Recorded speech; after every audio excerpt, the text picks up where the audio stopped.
we are going to focus only on the hip X or the pelvis X. As we all know, you are all expecting a hip case as your main social hurdle in the exam, and we'll just go about how to interpret a hip X-ray. Or most of the time, when you reach the stage of discussing an X-ray, you are a bit like my car with dents here and there and broken tail lamps. So this is one thing that can probably gloss over your presentation and probably save the day. Like I said, X-rays can be a bit tricky sometimes, and sometimes they can be a bit funny also. So what can it be? At the end of your examination and history, clinical examination, you have boiled down your diagnosis to one of these: inflammatory, traumatic, neoplastic, infective, neurologic, congestion, dehydrated. These are it has to be one of this, because this is an all-encompassing list. So it has to be one of this. So when you read the X-ray, you read it in such a way that you are reading this particular X-ray with this in mind. You don't skip around. That's the main thing. Because if you waver too much, or if you start saying unnecessary things a bit too much, you give an impression that you're not confident or you're not sure what you're reading. So with this in mind, once you have a diagnosis in your mind, once you group it in one particular category of conditions, to read the X-ray in that particular way. Everything starts with ABC. You look at the alignment and the age on the X-ray. You look at the bone, you look at the cartilage and soft tissue. Okay. What are the views? The commonest, by far, the commonest view is an AP X-ray of the pelvis. You can be given a problem lateral, a cross-table lateral sometimes, inlet and outlet views depending on the case, Jude views in case of trauma situations, and perlusion. In the AP view, you know the normal anatomy. You know the normal anatomy. The AP view actually has to extend, it has to show some part of the spine. The XI has to be visible. The S1 joints, SI joints have to be visible. You should be able to identify the sacral foramina. If not exposed, properly exposed to it. You should be able to see up to the below the lesser cantle. This is the extent of the standard AP pelvis. This is an inlet view of the pelvis, and this is an outlet view of the pelvis. Like you can actually get an assessment of the true pelvis in an outlet view. In the cross-table lateral shows you the lateral aspect of the hip. These are all fairly. These X-rays do not usually pop up in your exam. In the normal AP view, there's another view called the false profile view. We'll come to that a bit. In the normal AP view, these are the lines you're looking at. You're looking at the iliopectineal line. You're looking at the iliopectineal. You're looking at the iliopectineal line. That tells you that you're viewing the anterior column. The ilioischial line. The ilioischial line shows you that you are viewing the posterior column. So iliopectineal is for the anterior, ilioischial is for the posterior. And then you have the anterior wall and the posterior wall. The anterior wall is always more medial than the posterior wall. That's why you have so much reflection. The anterior wall is always more medial than the posterior wall. And then there's a teardrop. These are the initial lines which you draw on the X-ray. When we go about it systematically, that's just introduction. When we go about it systematically, first you look at the shape of the pelvis, with the bone density, the generalized bone density. Then you draw some ovals and a few lines.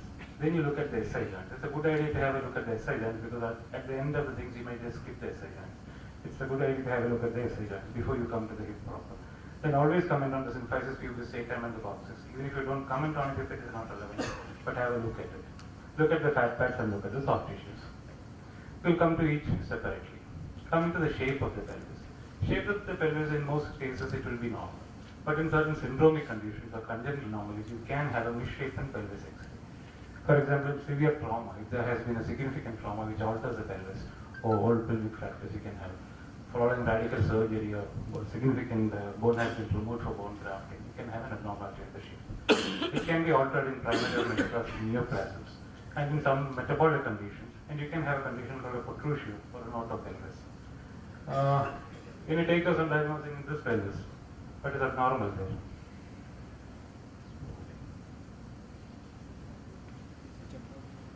Diagnosis now? This is provided by the institution. Can you take us now? Achondroplasia, yes, that's a champagne glass pelvis which you find in achondroplasia. And when you talk about generalized density of the pelvis, always look for bilaterality of things and look for density elsewhere. Because you can be dealing with syndromic or dysplastic conditions. Now coming to density. Density is generalized increased density is usually in osteopetrosis or pycnodysostiosis. You can have increased density in metastatic, multiple metastasis from CA prostate. And generally osteoporosis, leukemias, and periarticular TB, these are conditions where you have regional or generalized osteoporosis or lack of density. So increase in phages, metastatic carcinomas, localized densities in vascular necrosis, generalized in osteopetrosis, pycnodysostiosis. Classical example, osteopetrosis, generalized density. You can't miss these things. So we have talked about the shape of the pelvis, we have talked about the density. And while on density, it's a good idea to have an idea of the Singh index, because you may be asked, you may not be asked. We all know the Singh index. Just note the Singh index. Normal is 6, grade 1 is the weakest, depending on the attenuation of the compression and tensile trajectory. Now we come to the ovals and lines. It's a good idea to have a mental picture of the ovals and lines, because the ovals and lines, not just an exam X-ray, even if you're using a trauma X-ray, if you have an outline of the ovals and lines, you won't miss an oval track. Coming to the ovals, the first one is the pelvic inlet. If you're having a smooth oval at the pelvic inlet, you're ruling out a lot of things. You're ruling out a fracture of the situation involving the iliopectin of the ilioischial line. You're ruling out a protrusion. Then the other oval which you roll is the operator foramen. You're ruling out a pubic ramus fracture or a lesion in the pubis or a condition which affects the pubis if you have a clear-cut demarcated operator foramen. The other line which you draw is the tendons line, which tells you that the hip is not subluxated or dislocated. Then coming to the lines, the first line you tend to have a mental picture of is the Kleene line. If it is not cutting across the femoral head, you're thinking in terms of slit capital femoral physis. The other lines you draw, like we did in the first one, you look is the ilioinguinal line, which tells you the anterior column of the acetabulum. Then the ilioischial line, which tells you the posterior column of the acetabulum. Then you look at the dome of the acetabulum, or the weight-bearing area of the acetabulum. Then you look at the anterior wall and the posterior wall. The anterior wall is more medial than the posterior wall. Then you come to the teardrop. Teardrop, perhaps ironically named, we'll talk about teardrops a bit more. The other lines which you draw are the Perkins and the Hilgenriner's line. The Perkins one is the perpendicular line, Hilgenriner's is the horizontal line. Horizontal line through the triglyceride cartilage, perpendicular from the margin of the acetabulum. This is just to divide the hip into 4 compartments, so that in an anossified head or a polyossified pediatric hip, you know that the hip is subluxated if it is in the outer quadrant. Then at this moment, have a look at the sacroiliac joint. A sacroiliac joint is a syndesmosis, but in the lower half, it is a synovial joint. So all sacroiliac pathologies tend to originate in the lower half of the sacroiliac joint. So you look for erosions. It's usually visible as a thin white line. You look for visible erosions on the sacroiliac joint in the inferior aspect, because that is the synovial articulation.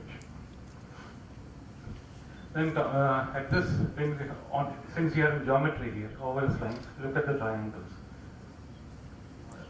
That's called a Watts triangle. The Watts triangle becomes apparent because of attenuation of the trajectory. Another triangle which is visible here, which is highlighted in DAS, is the Babcock's triangle. It is not the commonest site for tuberculosis, but one site of the tuberculosis. What is this triangle? It's a pair band triangle, coxa, congenital coxa band. So these are the other triangles which come, other geometric figures you come in here. Then we come to the acetabulum. We have discussed the shape of the pelvis, we have discussed the density, we have drawn some lines, and then we come to the joint per se. You start at the acetabulum side. You look at the shape of the acetabulum, I say whether it is dysplastic or normal, you comment on the teardrop, you comment on the source, can you comment on the version, look at this and osteophyte. These are the things that you look for in the acetabulum in a hip X-ray. Coming to the shape, source. What is the source? Source is nothing but an eyebrow. It's a radio-dense subchondral bone on the weight-bearing dome of the acetabulum. There are 2 things which you look into source. One is the size of the source. Normally, it extends up to 80% width of the femoral head. That's the normal extent of the source, not the width. That is the 80% extent of the femoral head. The other is the slope of the source. That is measured by using the Tony's angle or the sourcil angle. An increase in the upslope means that the hip is dislocating or subluxating laterally. A decrease in the upslope means the head is much more deeper into the socket. That is what you look for in the slope of the Tony's angle. This is how we measure the Tony's angle. That's an angle formed between the horizontal line extending from the medial to the lateral edges of the sources. Normal is around 10 degrees. So an increase in the sources means the hip is subluxating laterally. A decrease in the sources, that means the hip is going inside. That's the significance of the slope of the sources. Coming to version, you can have a rough idea of the version or any abnormality of the version by looking at the anterior and posterior wall. The anterior and posterior wall contact each other at the lateral edge of the source, and they should not cross each other. The anterior and posterior wall should not cross each other, and they meet at the lateral edge of the source. If they cross each other on the X-ray, you're looking at that's called a crossover sign. You're looking at a retroverted hip. Then coming to the other measurements for acetabular, acetabular inclination of the acetabular opening, you draw a line along the inferior aspect of the teardrop, and another line is subtended to the lateral aspect of the acetabular margin. Normally it is around 40 degrees. An increase in the angle means it's a shallow acetabulum. The same acetabular index in a skeletally immature child can be drawn through the triradial cartilage. Then coming to subluxating hips, you measure the central edge angle or the angle of Weiberg. The angle of Weiberg is drawn by subtending a vertical line to the center of the femoral head and another to the lateral to the source.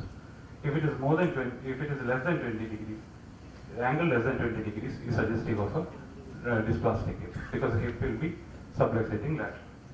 The central angle of Weiberg is not the only central angle. In the false profile view, like we mentioned before, there is another central angle described, that is central angle of Equens. Luckily, you don't have to by heart another value, it is the same degrees. If it is less than 20 degrees, it is suggestive of a subluxating hip. Now, while we are on subluxating hip, suppose you get a case of dysplastic hip presenting in the adulthood. We have a classification called the Crowley's classification. Crowley based the classification based on the proximal migration of the femoral head. If it is less than 50%, it is grade 1. 50 to 75 is grade 2. 75 to 100 is grade 3. And more than 100 is grade 4. What is this percentages? To calculate this, first measure the size of the femoral head. And then you divide, suppose the femoral head is so misshapen that you can't measure it, then you take the vertical height of the pelvis and divide it and take 20% of it. That is roughly or arbitrarily taken as the size of the femoral head. And the next step is to divide it from the, you take the vertical height of the pelvis and take 20% of it, or you measure the femoral head. And then you draw a line connecting the two teardrops, and then measure this distance from the inframiddle aspect of the femoral head to this line. Take that ratio. That ratio tells you whether it is 50%, 50 to 75, or 100. That's how we measure for Crowley's classification. By this, if you look at this, it's a bilateral dysplasia. The whole acetabulum is free. There are two false joints. So if you take the femoral, if you take the vertical height, take 20%, and draw a line through the draw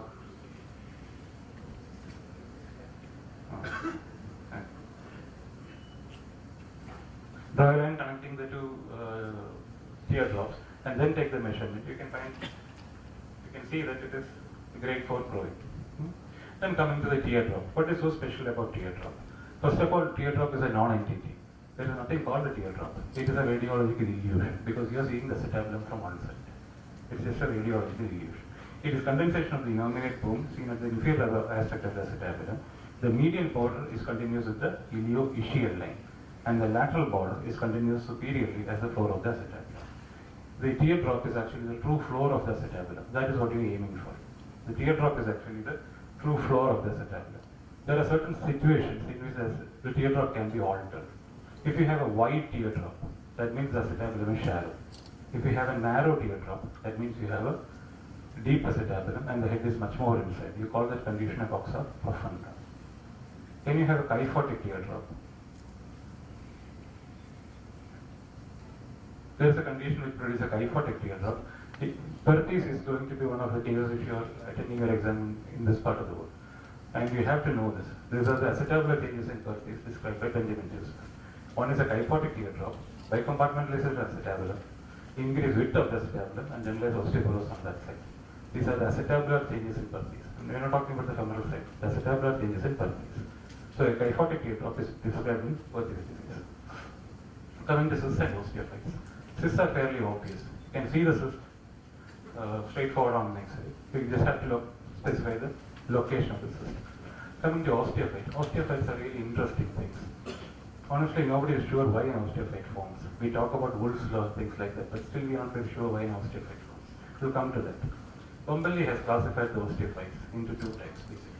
Osteophytes on the femoral side, osteophytes on the acetabular. Osteophytes on the femoral side are superior cervical, inferior cervical, and capital drop osteophytes. Three types. Osteophytes arising from the upper ball aspect of the femoral head, lower aspect, and from the head of the feet. On the acetabular side, you have roof osteophyte, floor osteophyte, and a curtain osteophyte. The roof is fairly evident, it's on the roof. Floor is fairly evident on the bottom of the acetabular. And the curtain is a poetically named one. It's that sheet of bone which you, at the time of a THR, which you just peel off to see the true, just before you see the true notch of the acetabular. That's called a curtain osteophyte.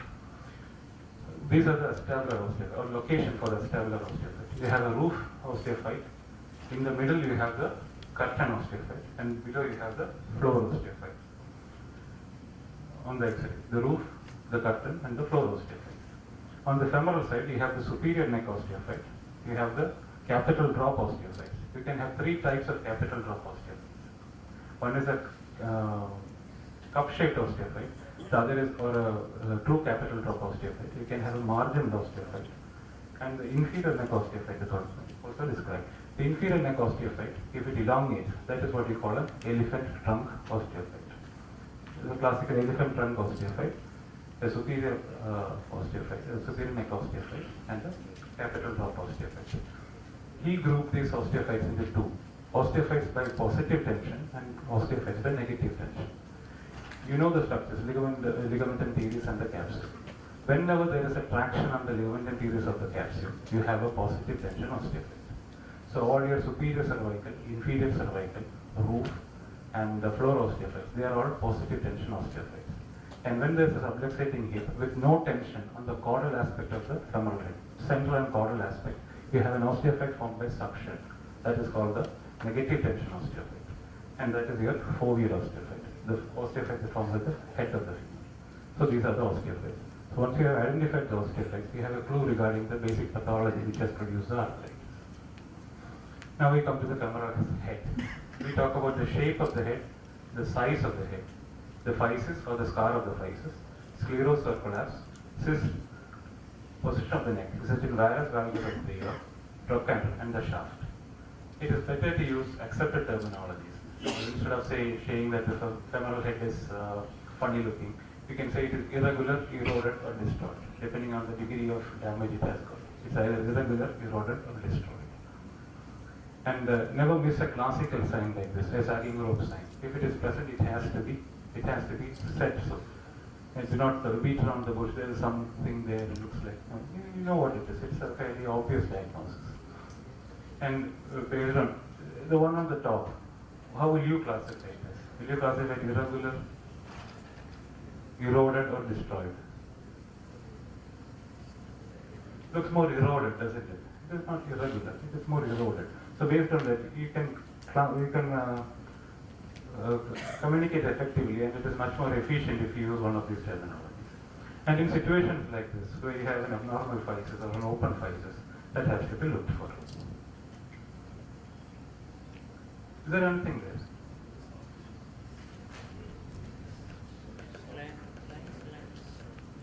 There is an irregularity of the femoral head because of subcondylar fracture, collapse, and sclerosis. AV, classic. What is this? Again, an irregularity. What type of impingement is it?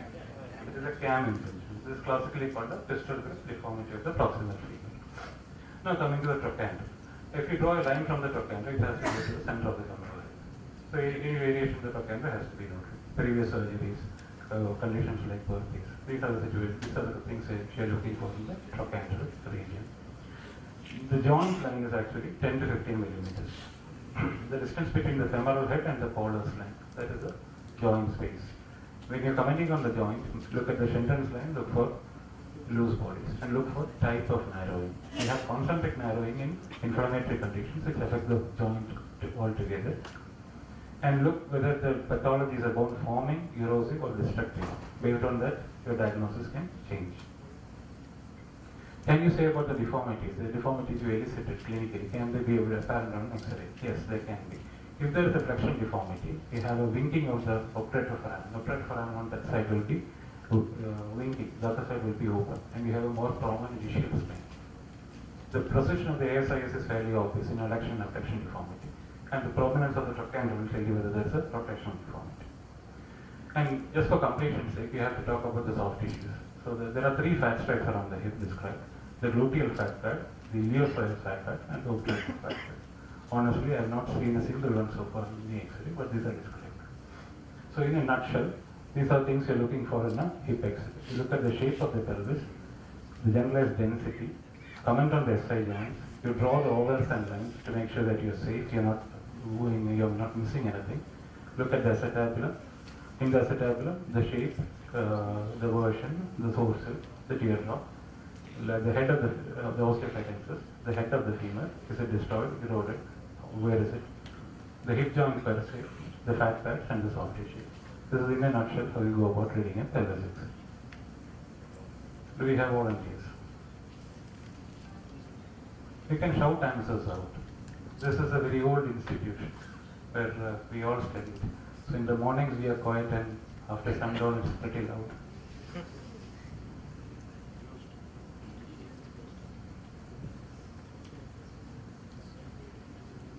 Straightforward.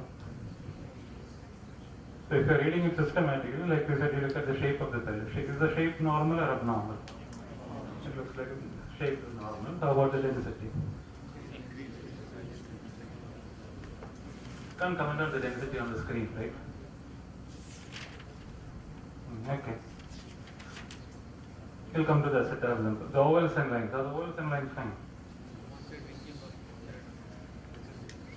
I think there's a rinking of obturator foramen on the side. Is that side? It's not marked. Okay. And the ischial spine is a bit prominent up here, right? Probably, yes. Then. What does acetabulum? How does it look like? How is the teardrop? Comparable to the other side? Narrower, broader?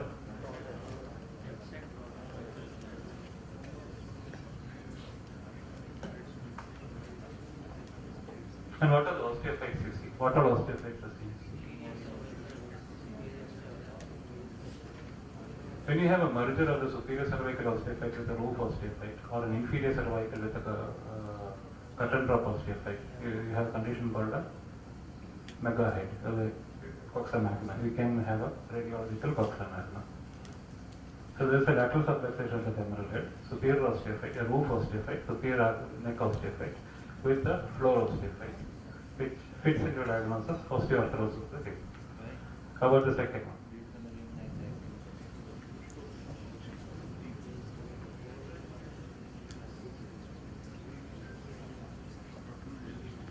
The shape looks okay.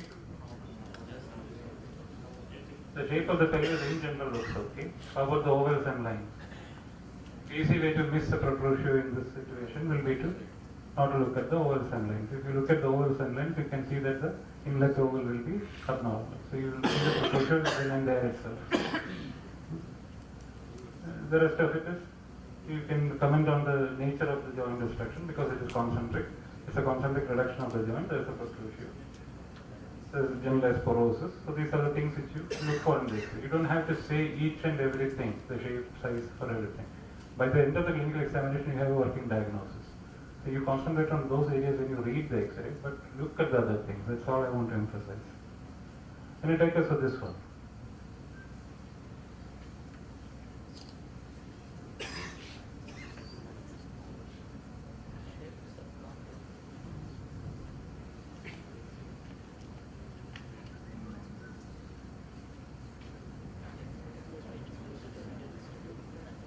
Shape, SI joints, ovals and lines, acetabulum, femoral head, joint, trochanter shaft.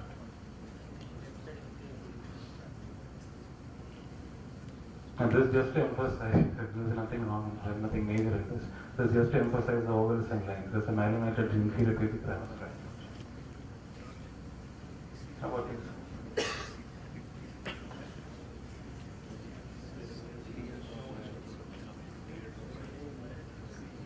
The shape of the pelvis itself is abnormal, isn't it? The one hemipelvis is a bit displaced, is a bit hyperplastic.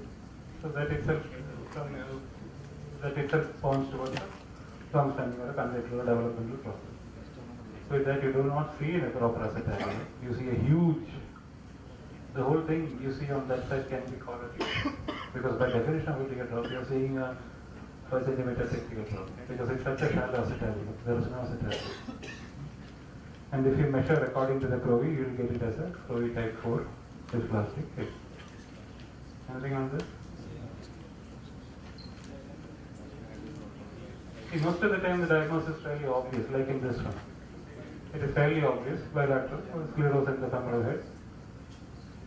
Suggestive of avascular. I mean, we don't, it's fairly obvious. It's called what the radiologists call a non-mini diagnosis. I have seen this before, I see it now, so I recognize this. The problem with going for a non-mini diagnosis in X-ray is that you can miss something else if it is there, that's all. And in this particular situation, you may be asked about the Kerpol angle. It is the combined necrotic angle, the AP and the lateral view. It's an indication whether you can do a corrective osteotomy or not. In a small Kerpol angle less than 160 degrees, you may be able to relocate the normal femoral head into the acetabulum. That's the Kerpol angle. You measure the combined necrotic angle. Anything in this?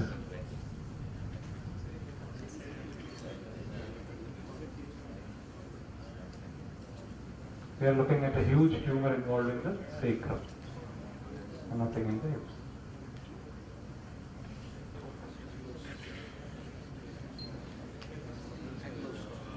Bilateral ankylosing hips, diagnosis ankylosing spondylitis, used as side joints. Here again, I will insist, before jumping and giving a diagnosis of ankylosis, look around. Look around. Last one.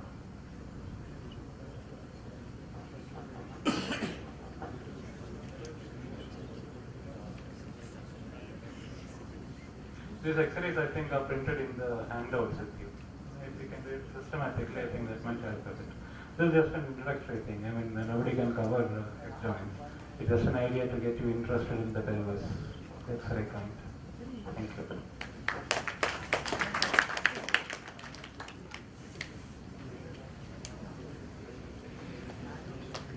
you. We are going to give you tomorrow because the outline of how to look under the X-rays, the ovals, windows, everything, I think it is already there. We have put already, so I think you can go through that tomorrow.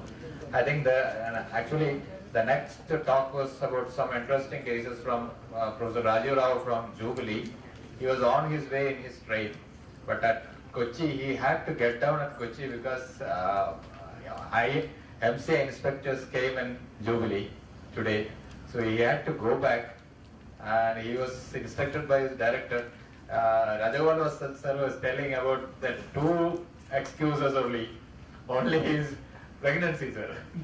Delivery of pregnancy, some complication of pregnancy, or if you have gone as an MCA inspector somewhere. Anyway, Dr. Raju Rao is coming, he is on his way, so he may be late today. So tomorrow he will be there. I think we will have his talk if time permits. I think we will have his talk, and I think we will finish off as fast as we can. So this is regarding ward rounds.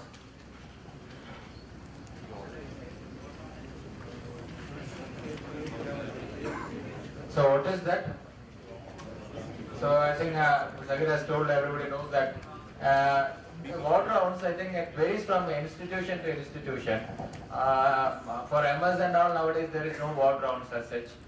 For DNB, depending on the center where you are posted, sometimes it will be very strict, sometimes very informal sometimes, so maybe finish in 5-10 minutes. And some centers, they will take a long time, they will take too many patients, and so I think all we cannot do. We will give some tips which I have heard and all. So, or I have come across during ward rounds in a DNB. So usually they will take to the ward, and first thing will be they will stop at some place where the this is there. What is that? Water bonds, and the usual questions.